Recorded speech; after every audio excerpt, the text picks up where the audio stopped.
This is something I've been waiting for a while, and that is, when do I open one of the bottles that I've been saving for a while? What we have here is very special. It is a 1964 German Riesling. So we are in, my math actually is not that good, 74, 84, I think 52 years. 52 years. I obviously wasn't born when this was being made. This is from the Rheinhausen region. It is actually not even a quality. There's different levels of German Riesling that they'll put on the bottle. This is just a general table wine, but this is 100% Riesling made in Germany in 1964. This bottle, if you haven't watched my video talking about some of my most special bottles that I have, you can go and look on the side. No, it'd probably be on this side. One of these sides, we'll have a video showing my bottle of 1980 Brunello. I've got a 1976 Nuit Saint George Premier Cru, and the third bottle I talked about there was this 1964 Riesling. Picked it up in Los Angeles at a fantastic wine bar. If you are ever in LA, head up to Sherman Oaks and check out the wine bar called Augustine. They've got a huge aged wine selection there. I had many great nights there, and it is a great selection. The owners are great, and I can't recommend enough that you should head up there. And I was lucky enough that they sold me a bottle a few months ago. I've been wondering what's the excuse? How do you justify opening a 1964, 52-year-old wine? What's the occasion? What do you do? Who do you share it with? Do you even want to share it with someone? Anyway, best friend's birthday today. I mean, technically it actually was on the weekend, but we are going out today. He doesn't know it yet, but we're going to a wine auction, and then I'm taking him for dinner, and this is going to be something special that's going to be packed in my bag. And I'll pull this out and ask him to open it for us. He has never actually had aged wine before, or very aged wine. This is a really special thing. This is really something unique. I recognize that, and I'd love to share it with him. Typically, I don't want to share my wine with people, not things like this. I want it all for myself. And I think he's someone that I would share this with, so that'll be pretty special. So I figured before I would go for dinner with him and open this bottle that I would Corvin out a couple ounces, maybe it's 1.5 ounces, not a lot, just have it sitting here and talk to you about what is so special. What happens to a 52-year German Riesling? Does it age? Does it stay the same? Is it bad? Is it vinegar? I haven't smelt it yet. I just stuck the Corvin in before. Poured a little bit out. This is the bottle. It's pretty awesome. It's beautiful. It's a half bottle, 375 milliliters, and it's Niersteiner Domtal.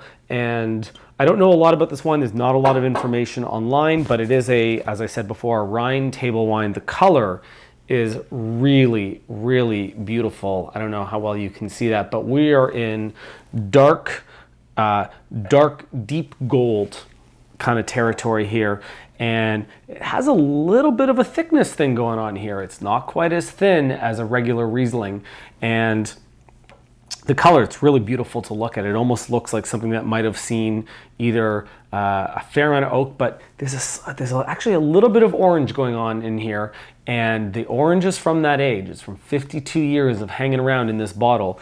Now I've Corvined it, so you can't see, but we're down to here now. Before it was up to here, so there's almost no evaporation in this bottle. This was perfectly stored.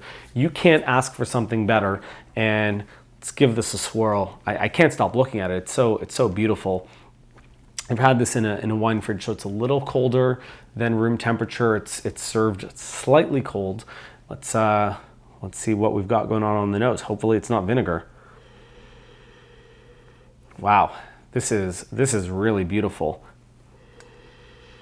Not overly complex, not a ton going on here, and that could be either that this is past its prime, or it could be that this is not the highest quality or even the middle level quality of German Riesling. Again, I said this is a table wine, but that's okay. What there's a lot of on the nose here is that bruised apple core. So when I say bruised apple core, this is exposure to oxygen, this is time, this is age, and that could be from a little bit of that evaporation, a little bit of oxygen getting inside this bottle and just slowly affecting that wine and bringing it into that deeper color and some of the more complex flavors. There's a bit of that. It almost smells like a softer sherry. And in another episode that I did, I talked about Oloroso sherry. So that dry-in style sherry from the Palomino grape that is exposed to oxygen. So there's no floor, there's no yeast that grows on top in the process of making those kind of sherries, but lots of oxygen exposure, and it gives a bit of this nuttiness. Here it's more in kind of bruised apple kind of territory, but there's a little bit of that brown sugar thing going on, kind of some baking spices going on in here. Let's see what this is all about.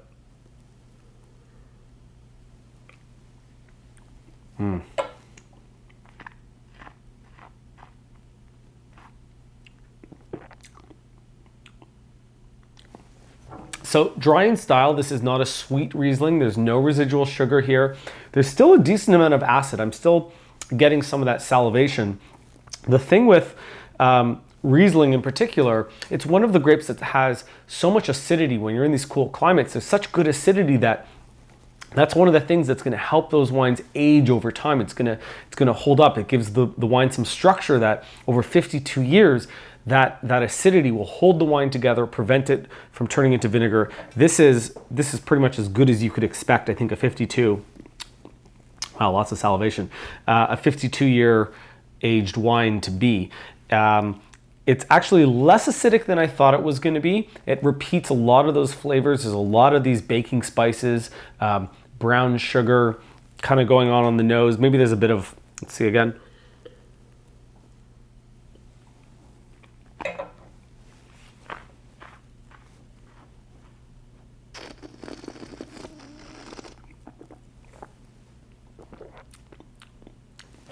There's a hint of, one of the things that I always find when I have aged wines is I picture a fall day. Hopefully you live in a climate where there's fall and the leaves are turning orange and red and yellow. And I kind of picture when you go inside of a forest and it's maybe a couple days after it's rained and the leaves on the floor and the mud are there, and those yellow leaves have this kind of sap maple syrup flavor. So I kind of picture a wet set of leaves on a fall forest floor. That's what I'm getting a lot of in this glass, and I get it a lot in aged wines, and I love it. It's complex, it's interesting. There's still a bit of that apple juice kind of note that I get a lot in German and Alsatian Rieslings. There's no residual sugar here, as I said. The petrol note seems to have gone away. I find one of the hallmarks for me when I think of Riesling is kind of that beach ball, garden hose, tennis ball. There's kind of that petrol note from the skin of the grape. And I'm not really getting any of that here. Let's give it a smell again, or if we're gonna give a little salute to Gary V, a sniffy sniff. I don't think so. I don't think that this is a petrol smelling wine. I think on the palate,